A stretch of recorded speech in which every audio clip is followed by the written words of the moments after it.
Welcome to Zahid update information চেনেলত আপোনালোকক স্বাগতম জনাইছোঁ। আজিৰ এই ভিডিঅ'ত আপোনালোকক দেখুৱাম আপোনালোকে যদি আসাম পুলিচৰ বাবে AB আৰু UBৰ কাৰণে আপোনালোকে PAT and PST অৰ্থাৎ আপোনালোকে যদি ফিজিকেল টেষ্ট দিছে আপোনালোকৰ এটা ভাল খবৰ আহিছে। আপোনালোকৰ যিটো ৰিটেন টেষ্ট সেই ৰিটেন টেষ্টৰ যিটো কাট অফ আৰু ৰিজাল্ট সেইটো এটা নটিফিকেশ্যন আহিছে আপোনালোকৰ দেখাই আছোঁ আপোনালোকৰ লাইভ প্ৰুফ। আপোনালোকে যদি এই চেনেলত নতুন হৈ থাকে আপোনালোকে চেনেলটো ছাবস্ক্ৰাইব কৰিব আৰু ভিডিঅ'টো ভাল লাগিলে ভিডিঅ'টো এটা লাইক কৰি দিব। দেখিবলৈ পাইছে মই আসাম পুলিচৰ যিটো ৱেবছাইট সেই ৱেবছাইটত আহিছোঁ। মই এতিয়া লগ ইন কৰি দেখাই আছোঁ। দেখিবলৈ পাইছে আসাম পুলিচৰ ফালৰ পৰা এইটো নটিফিকেশ্যন আহিছে 10 তাৰিখত। আপোনালোকে এই নটিচটো আপোনালোকে ডাউনলোড কৰি চাব পাৰিব।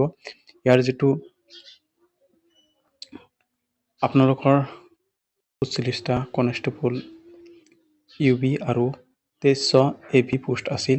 ইয়াৰ ৰিটেন টেষ্ট আপোনালোকৰ আৰু যেটো ৰিজাল্ট হেতু কালি প্ৰকাশ কৰিব আৰু লগতে ইয়াৰ 1400 যেটো 1400 নহয় সৰি 114টা যেটো UB আৰু AB কনষ্টেবলৰ হিলছ ট্ৰেভিলছৰ যিবিলাক পোষ্ট আহিছিল সেইবিলাকৰ ৰিজাল্ট কালি প্ৰকাশ কৰিব আৰু 269টা কনষ্টেবল আন্ডাৰ গ্ৰেড 3 যেটো ভেকেন্সি আছিল হেতুৰ কালি ৰিজাল্ট প্ৰকাশ কৰিব আৰু 204টা যেটো AP আৰু পোষ্ট আছিল ইয়াৰো ৰিজাল্ট কালি প্ৰকাশ কৰিব।